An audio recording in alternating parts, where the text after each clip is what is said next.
nilakad ko para makita ko ng malapitan yung mga, yung mga number kung meron man. Palakad ko sa meron mga nag-iinom ng mga kalalakihan sa isang tindahan. Ako mga lasing na. So dumadaan ako, umibas na nga ako kasi alam ko malalakas na ito maingay na So ngayon, palingalinga ako siyempre, looking for the house. Then nakita ko ito isang guy na malaki pa sa akin, tumayo at ako'y nilapitan. At ako'y,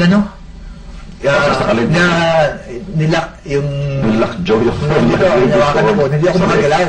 Wow.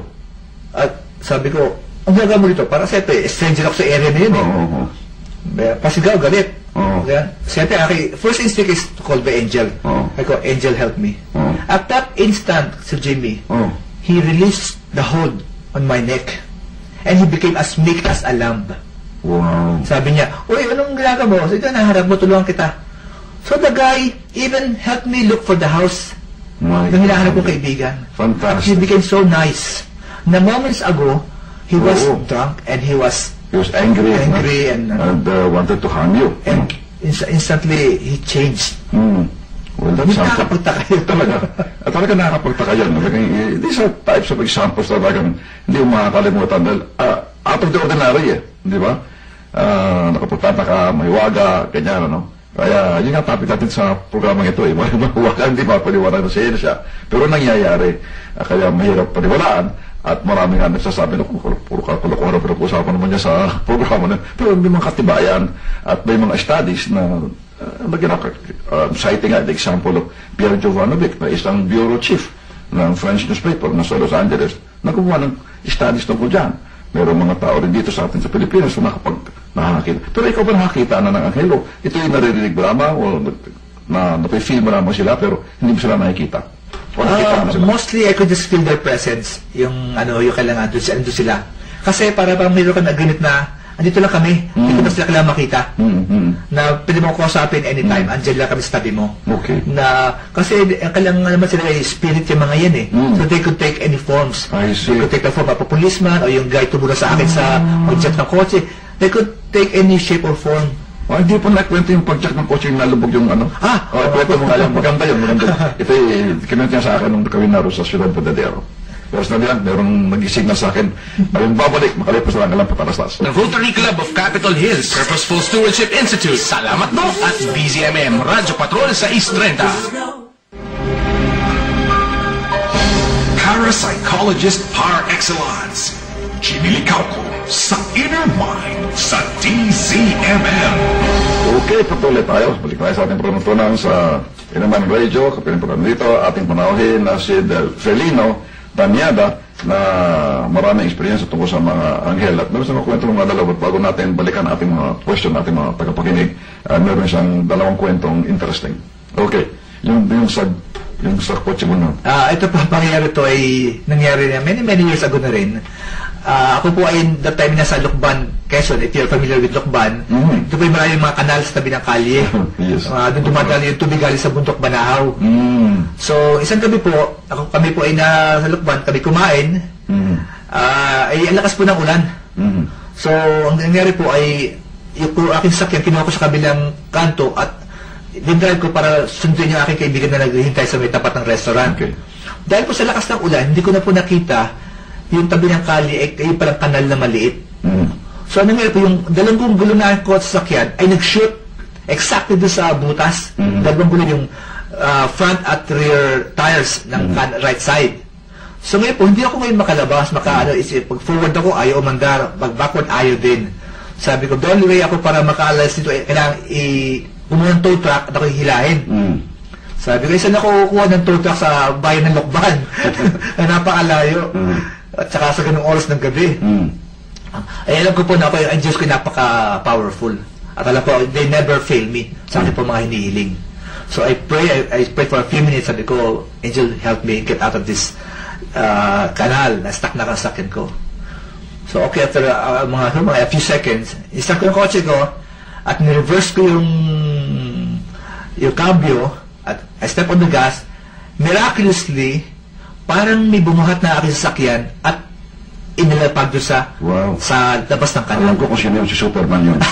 Kaya mo yung Superman. So yun lang ano niya. So Yes. sabi ko, thank you my angels. Kaya ligtas niya ako sa yung problema na yun. Okay, what Cory? Ano yung mo? Ay, kay Miss Cory Quirino po naman. Kasi at that time, kami po ay may ginagawa mga TV program, TV special. At kami po ay shooting one afternoon sa PICC. And lahat kami ibang madali. Kasi si Cory has to go somewhere. Ako pa naman medyo meticuloso ako sa mga, So, Cory was in front of the camera. Suddenly po, mayroong cloud of rain on top na dumaan na, pabagsak na. Okay. Na nagdidrizzle na. Sabi ko, teka muna, ito set lang to. Hindi lang. Sabi ko, Angel, please, tagalin mo na yung cloud na yan. At isang set lang to. All of a sudden, a strong wind blew. At hinipan yung clouds away. Yung the rain clouds. So, hindi tumulo. Hindi na tuloy ulan. Wow. Tinanggal na niya. Okay, talk me of Cory. Nakalimutan ko nga pa na i-plug yung aking bagong libro, Everything You Always Wanted to Know About Ghosts But Were Afraid to Ask, na ilo-launch sa Tuesday. Itong Tuesday na ito, July 19, sa National Bookstore, Glorieta 5 sa Makati, sa Ayala Center, Makati, 6 o'clock p.m. Sumunod na introduction ito ay ating kaibigan na si Cory Quirino, kabanggit lamang tungkol sa story. Marami siyang story dito, kanyang encounters with ghosts, no? At ito'y maraming tanong, mga 60 questions tungkol sa mga multo. At second part nito ay mga istorya ng mga two encounters about ghosts.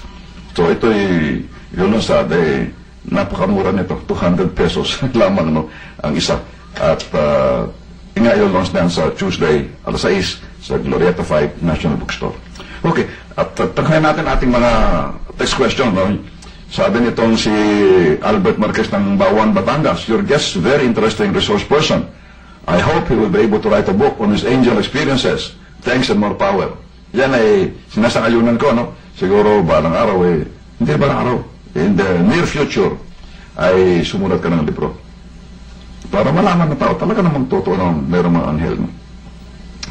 That another texter, Jim, good PM, so sabi ng alaman ko, mga bata na walang malay ang sinusubaybayan ng mga anghel ng Diyos. Thanks, sabi ni Edrahel ng Dumaguete.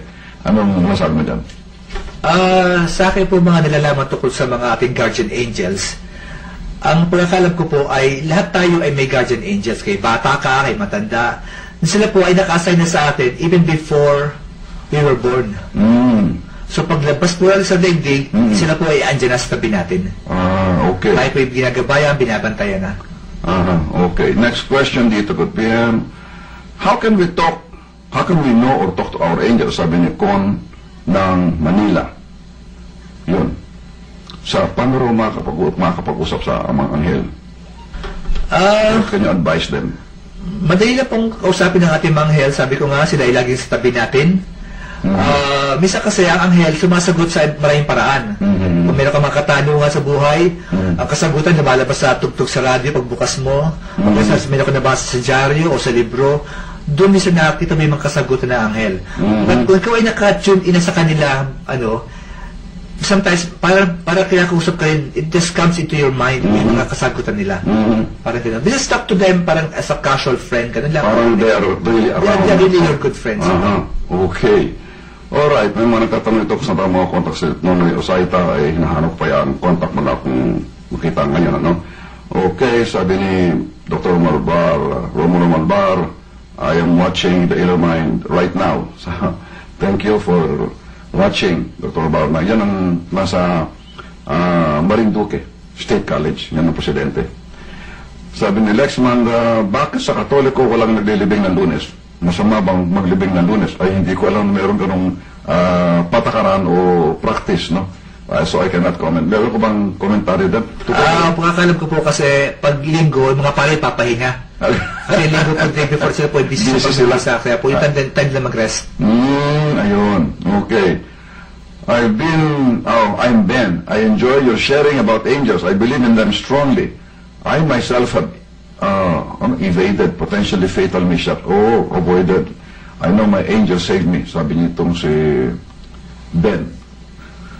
Next text out, meron po bang kaugnayan sa angels yung pasta na tawag ang angel hair? Pasta. Ano ba? JB naman yun. Ano yun? Di po, kasi po may mga pasta na maninipis, tawag po doon angel hair ang tawag nila. Ano yung Pasta, yung pong para spaghetti, mga noodles.